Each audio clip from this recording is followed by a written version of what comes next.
نکلی قال عسى ربی ان یہدینی سواء السبیل، کہ میری امید ہے کہ میرا رب مجھے سب سے سیدھے راستے کی طرف ہدایت کر دے گا۔ اس میں بھی شاید اللہ تعالیٰ نے ہمیں کیا بات سکھائی ہے کہ کبھی کبھی ہمیں نہیں پتہ ہوتا ہم کس طرف جائیں گے، لیکن اللہ الہام ڈال دیتا ہے۔ ابھی وہ نبی نہیں تھے، ابھی اللہ نے ان کو رسالت کا مرتبہ نہیں دیا، وہ طور پہ جا کر ہوگا کچھ سالوں بعد۔ ابھی وہ ایک نوجوان ہیں جو ادھر ادھر دیکھ رہے ہیں کہ میں جاؤں کہاں، اور اللہ تعالیٰ نے ان کے اندر ایک الہام کیا کہ اس طرف جاؤ۔ صحرا میں بھی جو کچھ گھنٹوں بعد کچھ دن بعد موت بن سکتی ہے، بس نکل جاؤ۔ اب وہ چلیں۔ وَلَمَّا وَرَدَ مَاءَ مَدْيَنَ، اور پھر وہ جب مدین کے پانی تک پہنچ گئے، یعنی مدین میں تھوڑی سی کوئی جھیل تھی، وہاں پر وہ پہنچے ہیں۔ وَجَدَ عَلَيْهِ أُمَّةً مِّنَ النَّاسِ يَسْقُونَ، تو وہاں پر وہ پاتے ہیں کہ ایک چھوٹا سا گروہ ہے لوگوں کا جو اپنے جانوروں کو پانی دے رہا ہے۔ وَوَجَدَ مِن دُونِهِمْ امْرَأَتَيْنِ تَذُودَانِ، اور ان سے کچھ ہٹ کر وہ دیکھتے ہیں کہ دو عورتیں ہیں، اور جو اپنے جانوروں کو تذودان، وہ کھینچ کے اپنے جانوروں کو روک رہی ہیں۔ تو باقی اپنے جانوروں کو پلا رہے ہیں اور وہ اپنے جانوروں کو روکے رکھی ہوئی ہیں۔ تو ان کو یہ عجیب لگا کہ یہ کیا منظر ہے، تو وہ ان دو لڑکیوں کے پاس گئے، دو عورتوں کے پاس گئے اور کہا ما خطبکما، کیا مسئلہ ہے تمہارا، کیا کہانی ہے؟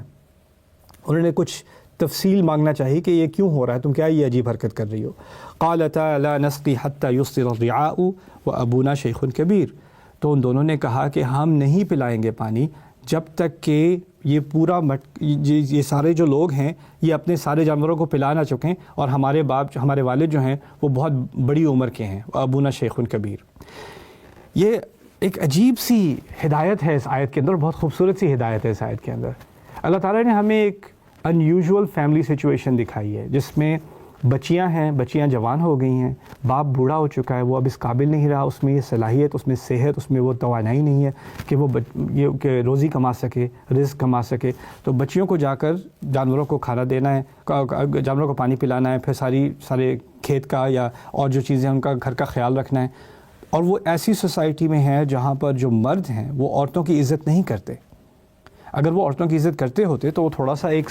سیکشن دے دیتے عورتوں کو، وہ جا کے اپنے جانوروں کو پلا لے، لیکن ان کو پتہ ہے اگر وہ نیچے جائیں گی تو مردوں نے ان کو ہراس کرنا ہے، ان کے ساتھ بدتمیزی کرنی ہے۔ وہ یہ سب چیزیں سمجھتی ہیں، اور یہ سمجھتے ہوئے وہ اپنے جانوروں کو پیچھے روکے ہوئے ہیں، جب تک یہ بدتمیز لوگ، یہ بغیرت لوگ یہ اپنا کام نہ کر لیں تب تک ہم نیچے نہیں جائیں گے۔ تو اس میں شاید اللہ تعالیٰ نے ہمیں ایک بڑی عظیم حکمت بتائی ہے کہ اللہ تعالیٰ کی حکمت میں یہ بھی ہوتا ہے کبھی کبھار کہ عورتوں کو بھی کام کرنا پڑتا ہے، اور یہ بھی کہ کبھی کبھار اللہ تعالیٰ ایسے امتحان فیملی سے لیتا ہے کہ آپ کی ایک ہی بیٹی ہے، والدین کو کینسر ہو گیا ہے، کوئی مشکل ہو گئی ہے، کوئی ہارٹ اٹیک ہو گیا ہے، اور اس کو جاب کرنی پڑ رہی ہے، اور ہماری سوسائٹی ہم فلانا کہتے ہیں دیکھو ذرا ان کی بیٹی تو کام کرتی ہے، یہ کرتی ہے، ہم اس پہ آر کرتے ہیں، اس پہ سمجھتے ہیں اس میں کوئی شرم کی بات ہے۔ اس میں کوئی شرم کی بات نہیں ہے۔ اگر کوئی حلال روزی کما رہا ہے مرد یا عورت تو اس میں کوئی سراسر شرم کی بات نہیں ہے۔ اور یہ تو جب یہ اور ایسی انوائرمنٹ میں کام کرنا جس میں کہ لوگ تمیز سے عورتوں کے ساتھ برتاؤ نہیں کرتے، یہ بھی بہت ہوتا ہے۔ ہمارے ملکوں میں ہوتا ہے، ہماری سوسائٹیز میں ہوتا ہے، عرب ممالک میں ہوتا ہے، دیسی ممالک میں ہوتا ہے، ہمارے ساؤتھ ایشیا میں ہوتا ہے، ہر جگہ ہوتا ہے۔ اور اس ہاسٹائل انوائرمنٹ کے ہونے کے باوجود ایک عورت، ایک لڑکی اپنی تعلیم حاصل کرے اور اپنے کام کرے اور اپنے کیریکٹر کو سنبھال کر رکھے، اپنے دین کو پر قائم رہے اور ان ساری چیزوں کو پش اوے کرے، جتنا اوائڈ کر سکتی ہے کرے، یہ تو بڑی عظیم چیز ہے اصل میں۔ اس نے بڑا کارنامہ کیا ہے۔ اللہ تعالیٰ ہماری بیٹیوں کو، ہماری بہنوں کو بچائے۔ تو یہ تو ان بیچاریوں کے پاس کیا چوائس تھی؟ وہ بھوکا مارے اپنے گھر پہ، وہ بھوکا مرے، اب باپ کو بھوکا مرنے دیں۔ تو انہوں نے آ کے پوچھا کہ کیا معاملہ ہے، تو انہوں نے کہا ہم نہیں پلاتے جب تک نیچے والے سارے جانور یہ لوگ ختم نہ کر لیں، پھر اس کے بعد کریں گے۔ وہ ابونا شیخ کبیر فسقا لہما، تو انہوں نے ان سے جانور پکڑے، موسیٰ علیہ السلام، اور کوئی مزید بات نہیں کی، انہوں نے بس ان کے بھیڑ بکریاں پکڑیں، ثم اور جا کے ان کو پلا دیا۔ یعنی وہ تو بڑے سائز کے ہیں تو انہوں نے لوگوں کو ہٹایا ہوگا آرام سے، ان کے جانور کو پلایا اور ان کو واپس کیے جانور، اور پھر کچھ کہا بھی نہیں۔ ثم تولی الی الظل، پھر وہ سائے کی طرف واپس لوٹ گئے۔ یعنی کوئی ایک درخت ہوگا یا کوئی پتھر ہوگا بڑا، اس کے سائے کے نیچے وہ جا کر بیٹھ گئے۔ اب ان کے کپڑے صحرا میں سفر کرنے کے بعد آپ اندازہ کر سکتے ہیں کیا حال ہوا ہوگا۔ کھانے پینے کو کچھ ہے نہیں، پتہ نہیں کہاں اگلا کھانا کہاں سے ملے گا، کہاں سونے کو ملے گا، کیا کریں گے، کہاں سے کپڑا روٹی آئے گی، یہ کچھ معلوم نہیں۔ اب وہ جا کر بیٹھ گئے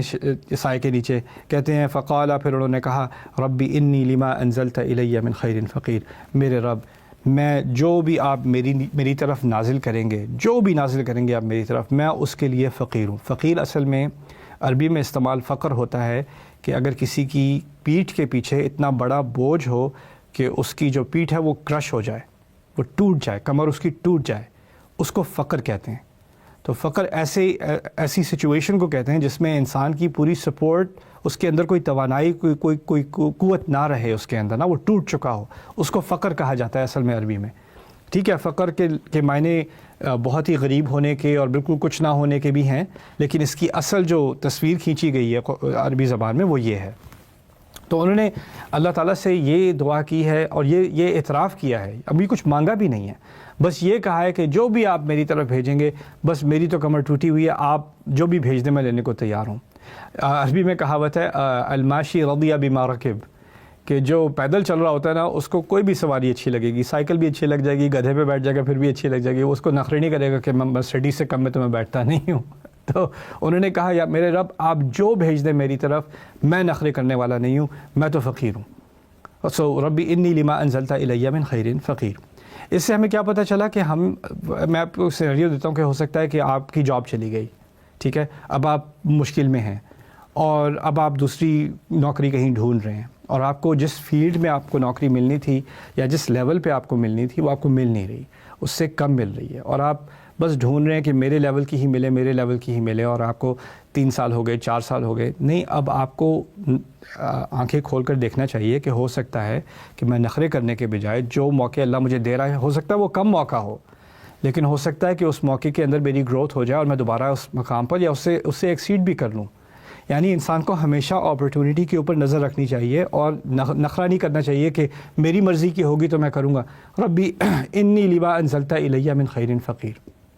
دوسری چیز یہاں پر جو یہ بہت خوبصورت ہے کہ خیر کے عربی میں اور قرآن میں بھی 2 معنی ہیں۔ ایک معنی خیر کا یہ ہے کہ میں جو اچھی چیز آپ مجھے دیں گے، رزق دیں گے، کوئی پناہ دیں گے، جو چیز میرے پاس آئے گی جو میری دنیا میں میرے لیے اس کی خیر ہو، اس کے لیے خیر کا لفظ استعمال ہوتا ہے۔ خیر کا لفظ اچھے کاموں کے لیے بھی استعمال ہوتا ہے، نیکیوں کے لیے بھی استعمال ہوتا ہے۔ وہ یہ بات بھی کہہ رہے ہیں کہ میں نے غلطی کی ہے مصر میں اور میں نے معافی بھی مانگی ہے، لیکن پھر بھی میرے دل کے اندر ایک آگ سی لگی ہوئی ہے کہ میں، کیونکہ قرآن کا ایک قاعدہ ہے نا، وہ بھی سمجھتے ہوں گے شاید، ان الحسنات یذہبن السیئات، یہ بنیادی قاعدہ ہے، ہو سکتا ہے قرآن سے پہلے بھی انسانیت جانتی ہو، اچھے کام برے کاموں کو مٹا دیتے ہیں۔ تو ان کے اندر ایک گلٹ ہے، انہوں نے، ان سے غلطی تو ہوئی ہے، اللہ نے معاف کر دیا، اس کا مطلب یہ نہیں ہے کہ ان کے اندر ایک آگ نہیں لگی ہوئی کہ میں اپنے آپ کو اس غلطی کو مٹانا چاہتا ہوں اپنے لیے اچھائیاں کر کے۔ تو ابھی انہوں نے ایک اچھائی کی، یہ کچھ لڑکیاں تھیں ان کو مدد چاہیے تھی، جا کے انہوں نے مدد کر دی۔ اب وہ کہہ رہے ہیں میرے رب اگر کوئی اور بھی نیکی کرنے کا موقع ہونا تو میں اس کے لیے فقیر ہوں، کوئی بھی اچھا کام کرنے کو اگر مجھے مل جائے میں فوراً کرنے کو تیار ہوں۔ میں نخرے نہیں کروں گا کہ کس قسم کا اچھا کام ہو،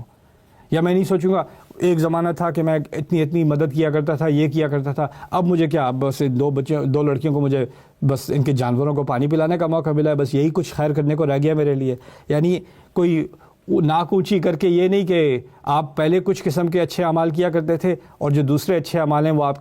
کے سٹیٹس سے ذرا نیچے ہیں۔ نہیں، آپ کے اندر ایک ہیوملٹی ہوتی ہے، میرے اندر ایک ہیوملٹی ہوتی ہے کہ اللہ جو بھی اچھائی کرنے کا موقع دے دے،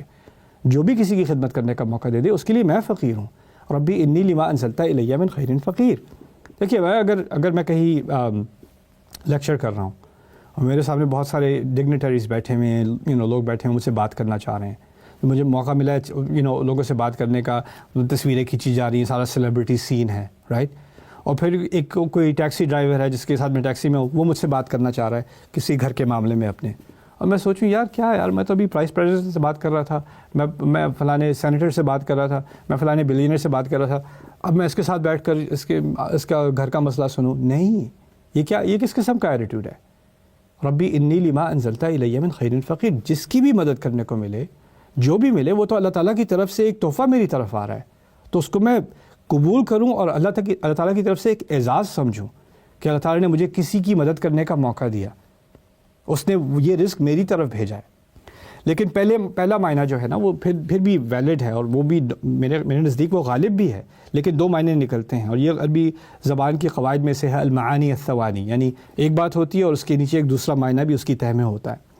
خیر، پہلی بات کیا ہے کہ میرے رب اب مجھے پتہ نہیں میں نے اگلا کھانا کہاں کھانا ہے، رات کہاں گزارنی ہے، جو خیر میری طرف تو لائے گا میں اسے لینے کو تیار ہوں۔ فجاءت احداہما تمشی علی الاستحیاء، فا کہتے ہیں الفاء السببیہ، اس وجہ سے کیونکہ انہوں نے یہ عاجزی دکھائی اور انہوں نے یہ دعا کی کہ میں جو بھی آپ دیں گے میں لینے کو تیار ہوں۔ ان دونوں لڑکیوں میں سے ایک لڑکی ان کے پاس شرماتی ہوئی آئی۔ اب یہ شرماتی ہوئی کیوں آئی؟ دو بچیاں اب کچھ گھنٹے پہلے پہنچ گئی ہیں گھر، کیونکہ وہ ان کو گھنٹے لگتے ہیں اپنی جانوروں کو پانی پلانے میں، لیکن اب انہوں نے موسیٰ علیہ السلام سے 2 منٹ میں کام کر دیا، اب وہ 3-4 گھنٹے پہلے پہنچ گئی گھر پہلے پہنچی تو بوڑھا باپ ہے تو وہ کہتے ہیں جلدی کیسے آ گئی آج؟ تو انہوں نے کہا ایک تھے نوجوان، انہوں نے ہماری مدد کی، اس نے کوئی بدتمیزی کی نہیں، اس نے کوئی بدتمیزی نہیں کی، اس نے آپ سے کوئی بات کرنے کی کوشش کی، کوئی آپ کی اٹینشن لینے کی کوشش کی، نہیں وہ بس سائے میں جا کے بیٹھ کے لگتا ہے ذکر کر رہے تھے، بلاؤ اسے۔ یعنی لڑکیوں نے ان موسیٰ علیہ السلام کا تعارف کرایا اپنے باپ سے، اور باپ جانتا نہیں ہے، لیکن باپ میں اتنا اعتماد ہے کہ دیکھو میں نے اپنی بیٹیوں کو باہر اتنی خراب سوسائٹی میں بھیجا ہے روزی کمانے کے لیے، تو اگر ان کی اسیسمنٹ ہے، ان کی ججمنٹ ہے کہ یہ اچھا لڑکا تھا، اچھا آدمی تھا، تو پھر میں بھی ان کی ججمنٹ کو پر اعتبار کروں گا۔ اگر آپ میں اپنی بیٹی میں اپنے گھر والوں پہ اتنا اعتماد ہے کہ آپ نے ان کو یونیورسٹی میں بھیجا ہے، آپ نے ان کو باہر ورک فورس میں بھیجا ہے، ذمہ داری دی ہے، تو پھر ان کی رائے پر بھی آپ کو اعتماد کرنا پڑے گا، اس میں اپنی انا کو لانے کی ضرورت نہیں ہے۔ تو یہاں پر اس بوڑھے باپ نے کہا نہ جاؤ بیٹا جاؤ اس کو لے کے آؤ۔ تو ایک کو شاید تیمارداری کرنی ہو، دوسری جا کر، اب وہ 2 تھیں تو ذرا کانفیڈنٹ تھیں، ایک آئی تو ذرا شرما گئی، تو کہتی ہیں آ کر کہتی ہیں ان ابی یدعوک لیجزیک اجر ما سقیت لنا، کہ میرے والد ہیں بے شک، میں نہیں بلا رہی، میرے والد صاحب بلا رہے ہیں آپ کو۔ انا کا لفظ استعمال ہوا یہاں لی ازالت شک، اگر آپ کو شک پڑے کہ میں انٹرسٹڈ ہوں، میں نے انوائٹ کیا، میں نے نہیں کیا، میرے ابو جو ہے وہ بلا رہے ہیں بے شک، تاکہ جو پانی آپ نے پلوایا تھا نا ہمارے جانوروں کو، اس کے لیے آپ کی کچھ اس کی کوئی اجرت دے دیں آپ کو، لیجزیک اجر ما سقیت لنا۔ اچھا، جب انہوں نے یہ بات کی ہے تو موسیٰ علیہ السلام نے یہ کام جو کیا تھا یہ اللہ تعالیٰ کی خدمت میں کیا تھا، والنٹیئر کیا تھا، یہ خدمت خلق تھی، یہ کوئی ملازمت تو نہیں تھی، اس کی کوئی پیمنٹ تو انہیں نہیں چاہیے تھی، تو وہ کہہ سکتے تھے نہیں یہ تو میں نے فی سبیل اللہ کیا تھا، اس کی مجھے کوئی ضرورت نہیں ہے آپ کی مدد کی، آپ کے اجر کی، میرا اجر تو میرے رب کے ساتھ ہے۔ ایسی کوئی بات میرے پیارے نبی موسیٰ علیہ السلام نے نہیں کی۔ انہوں نے کیا کیا؟ چلو چلتے ہیں، کیونکہ ان کو ایک بات سمجھ آ گئی، ان کو سمجھ آیا میں نے ابھی اپنے رب سے مانگا تھا، جو میرا رب مجھے دے گا میں لینے کو تیار ہوں، میں فقیر ہوں، اور اللہ نے کیا بھیجا ہے؟ اس لڑکی کو بھیجا ہے کہ میرا باپ بلا رہا ہے، آپ کو کچھ پیسے دینا چاہتا ہے، چلو جی میں لینے چلتا ہوں۔ تکلف نہیں کیا انہوں نے، نہیں رہنے دیں بس، بری بات آپ کو موسیٰ علیہ السلام سے زیادہ تکلف ہو جاتا ہے، آپ کے پاس جاب نہیں ہوتی اور آپ کے پاس کوئی آتا ہے کہ دیکھیے ہمارے کمپنی میں کچھ اوپننگ ہوئی ہے، آپ اپنا رزمے بھیج، نہیں آپ رہنے دیں، اللہ میرا خیال کر لے گا، بس آپ رہنے دیں۔ تکلف کے نام پہ اللہ آپ کے پاس اتنی نعمتیں بھیج رہا ہے، آپ ان کو جسٹ دھتکار رہے ہو کیونکہ آپ کی عزت نفس ہے کہ آپ کسی سے مدد نہیں لے سکتے۔ بھائی آپ نے مدد بھیک نہیں مانگی، کسی نے آپ کو آفر کی ہے، اس کو قبول کرو۔ ہمارے کلچر میں خواہ مخواہ کا جو تکلف ہے نا، اس نے بڑی مشکلیں پیدا کی ہیں، اور یہ تکلف کا متضاد ہے اس دعا کے اندر۔ اگر آپ نے یہ دعا مانگی ہے تو آپ کے اندر تکلف نہیں ہو سکتا۔ تکلف کس بات کا؟ لوگ آپ کسی کے گھر جاتے ہیں، چائے شائے، نہیں آپ رہنے دیں، آپ کو پتہ ہے آپ کو چاہیے، خواہ مخواہ کا ڈرامہ کر رہے ہو یار، نہیں رہنے دیں، بالکل نہیں، کبھی نہیں، ہرگز نہیں، کوئی ضرورت نہیں۔ اگر آپ کسی عرب کے گھر جائیں نا، جیسے آپ بولو گے وہ ویسا ہی کرے گا، آپ کہو گے نا رہنے دو کوئی بات نہیں، تو وہ کچھ نہیں دے گا آپ کو، پھر آپ گھر سے نکلو، بڑے بدتمیز ہیں، چائے تک نہیں پلائی ان لوگوں نے۔ تو آپ کے دماغ میں ہوتا ہے کہ بس تکلف ہی نارمل بیہیویئر ہے۔ آپ کسی سے اگر بھیک نہیں مانگ رہے، مدد نہیں مانگ رہے، وہ اپنی جگہ ہے، لیکن کوئی آپ کو مدد دے رہا ہے تو ہو سکتا ہے وہ اللہ تعالیٰ کی طرف سے آ رہا ہے، اس کو مت جھٹلایا کریں، اس کا فائدہ اٹھایا کریں، اور اس کی اللہ تعالیٰ کا شکر کیا کریں۔ اللہ نے آپ پر آسمان سے جاب نہیں گرانی، آسمان سے رزق نہیں گرانا موسیٰ علیہ السلام پر۔ ایک لڑکی آئی ہے، اس نے کہا میرے ابو بلا رہے ہیں، اور موسیٰ علیہ السلام سمجھ گئے یہ اللہ نے میری دعا قبول کی ہے۔ یہ کنیکشن سمجھا کریں، اور اس کو سمجھنے سے ہماری زندگی میں بہت ساری آسانیاں آئیں گی۔